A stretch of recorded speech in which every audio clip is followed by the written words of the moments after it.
Bismillahirrahmanirrahim. Assalamu alaikum, my dear students.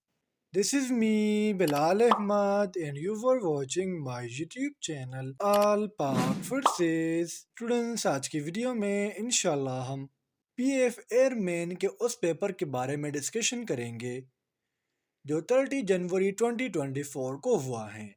तो आप लोगों ने वीडियो के साथ एंड तक जुड़े रहना है और वीडियो को कहीं से भी स्किप नहीं करना।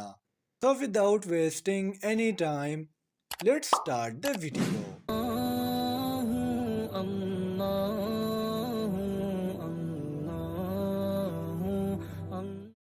हमारा फर्स्ट एमसीक्यूज है, which of the following is different from the rest. ये जो क्वेश्चन है हमारे पास इंटेलिजेंस टेस्ट का एक क्वेश्चन है। अब हमसे पूछा जा रहा है कि हमारे जो गिवन ऑप्शंस है इसमें डिफरेंट कौन सा है। सो हमारा जो करेक्ट ऑप्शन है वो है ऑप्शन बी, मीन 5। अब इसके पीछे रीज़न क्या है कि 5 हमारे पास डिफरेंट है। स्टूडेंट्स, अगर आप बकाया ऑप्शंस को देखो तो ये हमारे पास तमाम के तमाम इवन नंबर्स है, वहाँ से वाई 5 के। 5 हमारे पास एक ऑड नंबर है। इस तरह आप 1, 3, 7, 11, 13, 17, इस तरह 19, ये तमाम के तमाम हमारे पास ऑड नंबर्स है और गिवन ऑप्शन में 5 एक ऑड नंबर है, तो बिकॉज ऑफ दैट मैंने कहा 5 यहाँ पर डिफरेंट है। एक्सक्यूज नंबर 2 है हमारा, what number comes next in the following series. हमें सीरीज दिया गया है और हमसे पूछा जा रहा है कि इसमें नेक्स्ट अल्फ़ाबेट क्या आएगा, B C D G P. अब स्टूडेंट्स, अगर आप लोग सीरीज पर फोकस करो तो पहले हमारे पास एक अल्फ़ाबेट में से जो हमारे पास है ए, इसके बाद लिखा गया है बी सी डी, फिर डी के बाद ई और एफ को मिस करके आगे लिख दिया जी, जी के बाद मिस किया गया है एच आई जे के एल एम एन ओ, यानी हमारे पास 7 अल्फ़ाबेट को मिस करके आगे लिख दिया पी। अब हमने मजीद 5 अल्फ़ाबेट्स को मिस करना है, Q R S T U, ये हमारे पास 5 अल्फ़ाबेट्स है। जब हम इनको मिस करेंगे तो हमारा नेक्स्ट अल्फ़ाबेट आएगा वी। सो हमारा जो करेक्ट ऑप्शन है वो है ऑप्शन डी। पहले आपने 1 अल्फ़ाबेट को जोड़ना है, देन आपने 2 को जोड़ना है, देन आपने 7 को जोड़ना है और देन आपने 5 को जोड़ना है। एक्सक्यूज नंबर 3 है हमारा, what will come next, 7 + 2 - 1 = h। Students, अगर आप 7 में 2 को ऐड करोगे तो हमारे पास आता है 9। 9 नंबर पर हमारे पास जो अल्फ़ाबेट है वो है आई, लेकिन यहाँ पर जब हमने 9 में से 1 को माइनस किया तो आ गया 8, और 8 पर अल्फ़ाबेट है एच। इस तरह 22 + 6 करेंगे तो आएगा 32, लेकिन अल्फ़ाबेट टोटल हमारे पास है 26। 32 में से 5 को माइनस करेंगे तो हमारे पास आंसर आ जाएगा 23, और 23 पर हमारे पास जो अल्फ़ाबेट है वो है डब्ल्यू। अब इस तरह 11 + 6 करेंगे तो हमारे पास आंसर आ जाएगा 17। 17 नंबर पर हमारे पास जो अल्फ़ाबेट है वो है क्यू, लेकिन यहाँ पर -2 किया गया है। जब हम 17 में से 2 को माइनस करेंगे तो आएगा 15, और 15 नंबर पर जो अल्फ़ाबेट है वो है ओ। इस टाइप के क्वेश्चन बहुत ज़्यादा एग्जाम्स में रिपीट होते हैं, तो लिहाजा आपने इस पर काफ़ी प्रैक्टिस करनी होगी। एमसीक्यूज नंबर 4 है हमारा, which of the following is different from the rest. हमें ऑप्शंस दी गई है और हमसे पूछा जा रहा है कि इसमें डिफरेंट कौन सा है। सो हमारा जो करेक्ट ऑप्शन है वो है option D, mean uncle. Students, अगर आप ब्रदर को देखो, मदर को देखो, फादर को देखो, एक ही हमारे पास किनशिप में आ रहे हैं, एक ही फैमिली से बिलोंग करते हैं, माँ से वाई अंकल के, जो यहाँ पर डिफरेंट है।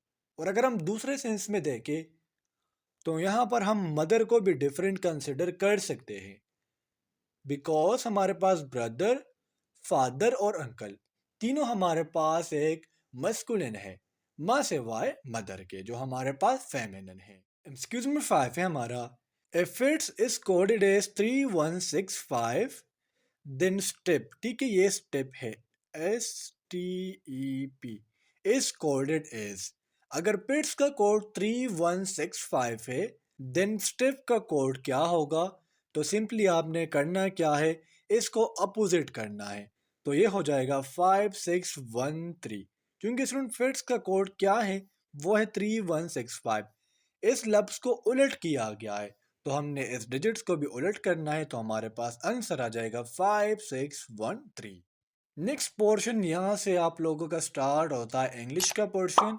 इंग्लिश के पोर्शन में आपके translation, correct sentences, parts of speech, article, propositions शामिल होते हैं। अभी हमारे पास एक उर्दू का सेंटेंस है, क्या आप मेरी मदद करेंगे। फर्स्ट ऑफ ऑल तो हम ये जानने की कोशिश कर दे कि हमारे पास टेंस कौन सा है। अगर आप लास्ट वर्ड पर फोकस करोगे करेंगे, तो ये हमारे पास फ्यूचर एंड डेफिनेट टेंस है। क्योंकि फ्यूचर एंड डेफिनेट टेंस के लास्ट में हमारे पास आता है गा गे गी। इसका हमारे पास जो करेक्ट ऑप्शन है वो है option A, mean will you help me. अब यहाँ पर आप फोकस करो कि मैंने विल यू हेल्प मी क्यों लगाया। Basically future and definite tense में हमारे पास टू हेल्पिंग वर्ब यूज होते हैं, वेल और शल। वेल हम फर्स्ट पर्सन प्रोनाउन के साथ यूज करते हैं, यानी आई और वी के साथ, जबकि शल को हम थर्ड पर्सन और सेकंड पर्सन प्रोनाउन के साथ यूज करते हैं। अगर मैं आपको फॉर्मूला बताऊं इस सेंटेंस को बनाने के लिए, so subject plus helping verb plus first form of verb plus object. लेकिन यहाँ पर किया क्या गया है कि जो हमारे पास हेल्पिंग वर्ब है वो सब्जेक्ट से पहले आ गया। हेल्पिंग वर्ब हमारा क्या है, वो है वेल। सब्जेक्ट हमारा है यू, और इस तरह हमारे पास जो ऑब्जेक्ट है वो है मी। तो हेल्प हमारा क्या हो गया, ये वर्ब हो गया। सो मैंने कहा विल यू हेल्प मी।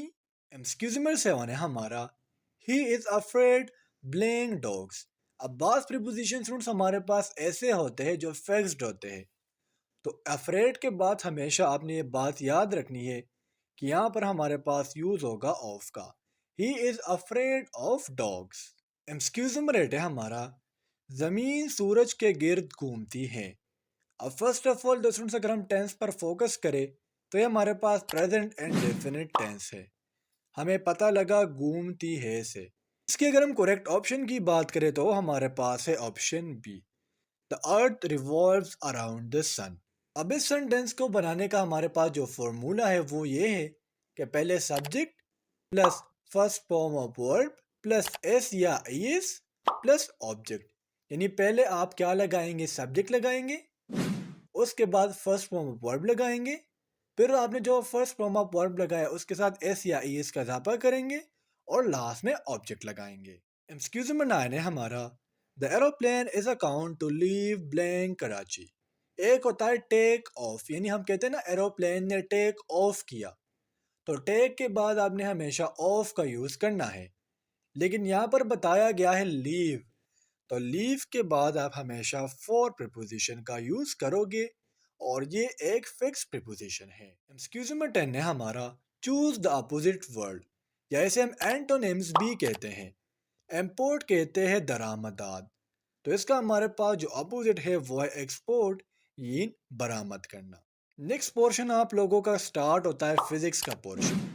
बाद स्टूडेंट्स क्वेश्चन करते हैं कि सर आप 20 एमसीक्यूज क्यों बनाते हो। तो ये ऐसे एमसीक्यूज होते हैं जो डिफरेंट स्टूडेंट्स ने मेरे साथ एक्सपीरियंस शेयर किया होता है।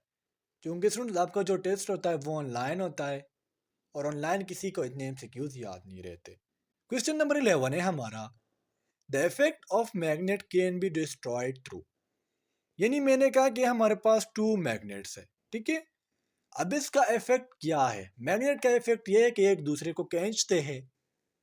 तब ये जो मैग्नेट है इसके इफेक्ट को हम इस तरह खत्म करेंगे कि हम इसकी हैमरिंग करें, यानी इसको तोड़े, छोटे छोटे पीस में जब हम एक मैग्नेट को कन्वर्ट करेंगे तो इसका जो खींचने का इफेक्ट होता है वो खत्म हो जाता है। या अगर आप मैग्नेट को हीट दोगे, टेम्परेचर दोगे, तो उसकी वजह से भी मैग्नेट की जो खींचने की सलाहियत होती है वो खत्म हो जाती है। एक्सक्यूज में 12 है हमारा snow floats over water, what is the reason. आपने देखा होगा बर्फ जो है वो वाटर के ऊपर तैरती है। अब इसके पीछे का जो रीजन है वो ये है कि हमारे पास जो स्नो की डेंसिटी होती है वो वाटर से कम होती है।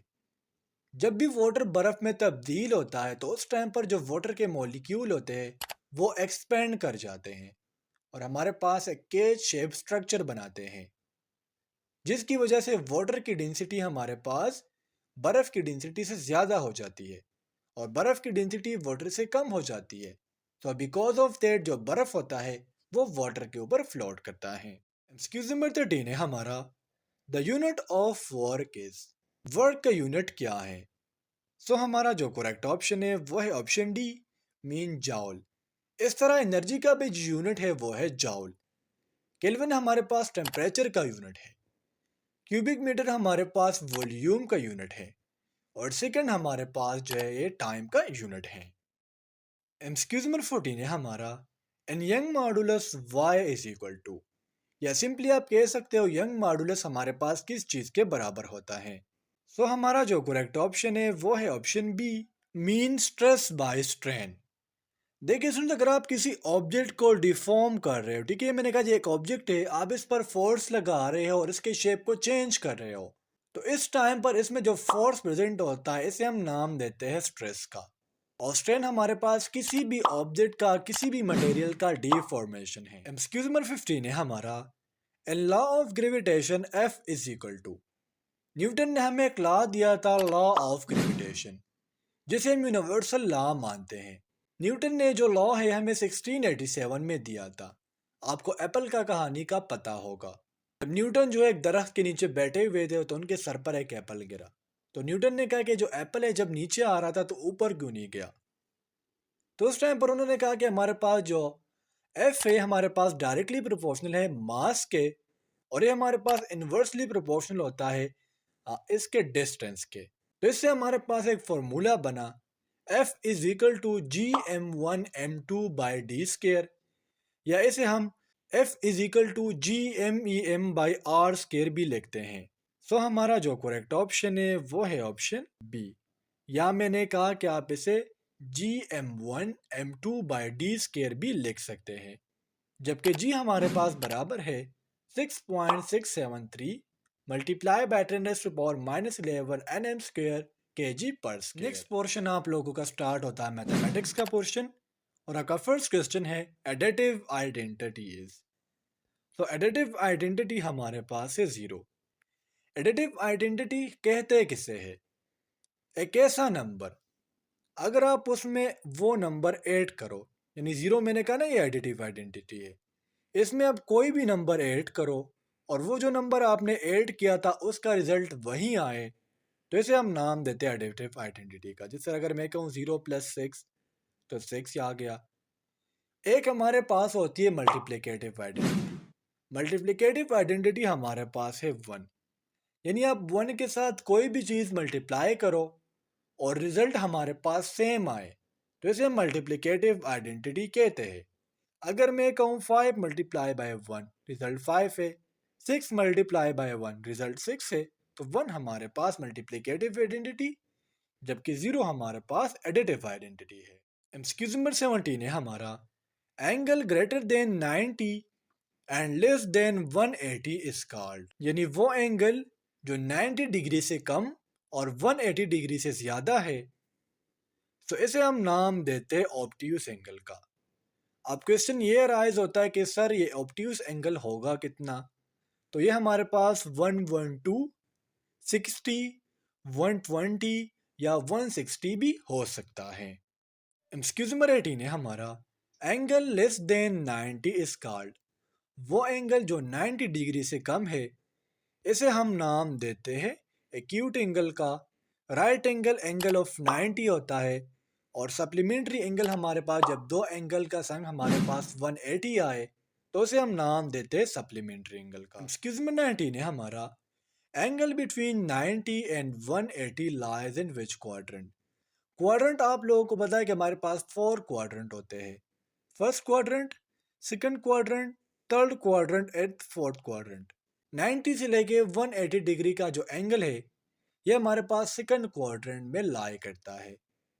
इस तरह वो एंगल जो 180 से ज़्यादा है, यानी 180 डिग्री से ज़्यादा एंगल थर्ड क्वाड्रेंट में लाई करता है।